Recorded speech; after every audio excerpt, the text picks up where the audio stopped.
Merhaba, ismim Başak. Kültürel miras iletişim uzmanıyım. Bu bölümün amacı kültürel miras öğesi olarak da tarihi evlerimizi neden korumamız gerektiğini sizlere aktarmak. Öncelikle evlerinizin neden tarihi olarak adlandırıldığını biliyor musunuz? Evleriniz sadece fiziksel olarak taşıdığı değerden ötürü değil, ayrıca yapıldıkları dönemin sosyal, tarihi, sembolik, manevi, estetik gibi sosyokültürel değerleri ve toplumsal hafızayı taşıdıkları için de önemlidir. Tarihi kentsel dokunun parçası olan bu evlerimiz sadece bizi değil, ayrıca pek çok kentsel ve kültürel hafızayı da içinde barındırır. Peki nedir bunlar? Bunlardan ilki evinizin mimari özellikleri ve yapımında kullanılan geleneksel yapım teknikleridir. Kültürel birikimlerin sonucu olarak gelişen bu teknikler kültürel ustalıkları da beraberinde getirmiştir.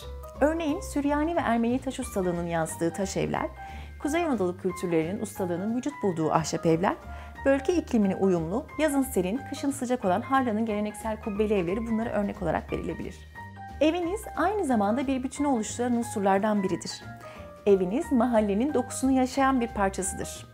Pek çok şehirde bu mahalleler ayrıca şehrin cazibe merkezleri haline gelmiştir. Örneğin İstanbul'da Balat, Kuzguncuk ya da Adalar bu yerlere örnek olarak verilebilir.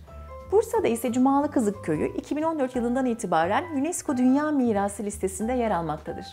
Avrupa'da da pek çok kent merkezi tarihi dokusunu korumaya devam etmektedir. Varşova Eskişehir bölgesi 13. yüzyılda kurulmuş ve 2. Dünya Savaşı sırasında tamamen yıkılmıştır. Bu kent meydanı savaş sonrası titizlikle restore edilerek eski görünümüne tekrar kavuşması sağlanmış ve 1980 yılında da restorasyon projesinin etkileyiciliği sebebiyle UNESCO tarafından Dünya Mirası listesine eklenmiştir. Bunların yanı sıra ayrıca evinizin tekil olarak taşıdığı hafızalar da oldukça önemlidir ve evinizin eski sahipleri, onların anıları da evin taşıdığı değerler arasındadır. Örneğin ünlü yazarların, şairlerin yaşadığı evler, şimdi azınlık diye adlandırılan ve bu şehrin kültürünün çok önemli parçaları olan toplumların kültürel hafızaları ve bu kültüre göre evlerin özellikleri gibi sıralayabileceğimiz pek çok unsur evimizin kültürel miras değerleri arasında yer alır. Kültürel miras tanımı ve değerleri kişiden kişiye, toplumdan topluma, zamandan zamana farklılıklar gösteren bir olgudur. Kültürel mirasın bu subjektif yapısı ayrıca bu olgunun çok paydaşlı yapısından kaynaklanır. Geçmişi, bugünü ve geleceği birbirine bağlayan kültürel miras, geçmişten miras kalan insanların bugün onları gelecek nesillere aktarmak istedikleri kadar önemli veya değerli olduğunu düşündüğü şeylerden oluşur. Her bir somut mirasın ayrıca zamanla değişen ve gelişen değerlerden oluşan bir de somut olmayan boyutu vardır. Kültürel miras terimi, geçmişten geleceğe taşıdığımız, bizi daha zengin, daha bilge kılan beşeri hafızalar bütünüdür. Mirasımızı olumlu yönde, kucaklayıcı olacak biçimde kullanıp kullanmamak bize kalmıştır. Kültürel mirasın korunmasında devletler ve çeşitli otoriteler pek çok girişimde bulunmuştur. Ancak hiçbir sistematik koruma yöntemi ne yazık ki her türden kültürel mirası kapsayamaz. Onu kapsayıcı hale getirebilecek olan bizleriz.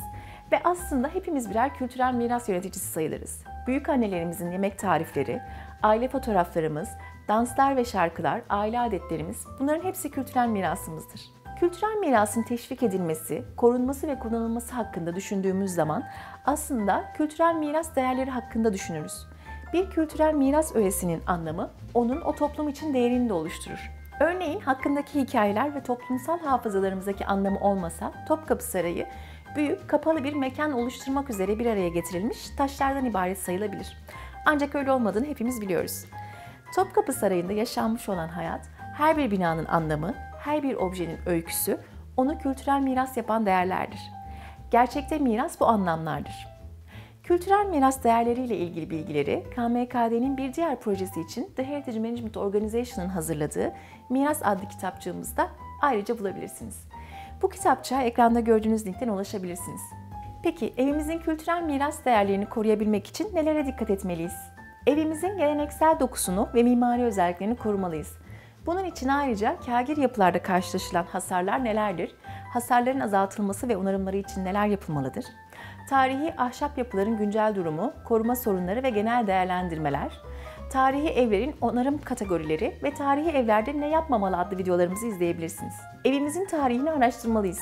Evimizin tarihini nasıl araştırabileceğinize yönelik önerilerimiz için tarihi evlerin geçmişini nereden araştırırız adlı videomuzu izleyebilirsiniz. Evinizin resmi olarak tarihi eser statüsüne erişmesi için tescil ettirmeliyiz ki bu değerlerden ayrıca faydalanabilin. Evinizi nasıl tescil ettirebileceğinize dair bilgiler içeren Tarihi Eser Tescili Nedir adlı videomuzu izleyebilirsiniz. Eğer evinizi konut olarak değil de ticari olarak kullanıyorsanız, ticari amaçlı kullanılan tarihi evlerde ziyaretçi iletişim videomuzu da izlemenizi ve bu değerlerin iletişim yöntemleri hakkında da bilgi almanızı öneririz. Ve asla unutmamalıyız ki, kültürel mirasın pek çok varisi bulunur. Yani çok paydaşlı bir olgudur. Bu sebeple her bir hak sahibi için kültürel miras yapısının yani tarihi eserin değeri özel olabilir. Ancak tek bir değer diğerlerine üstün olmak zorunda değildir. Miras değerleri değişkendir. Sabit olansa onu korumamız gerektiğidir.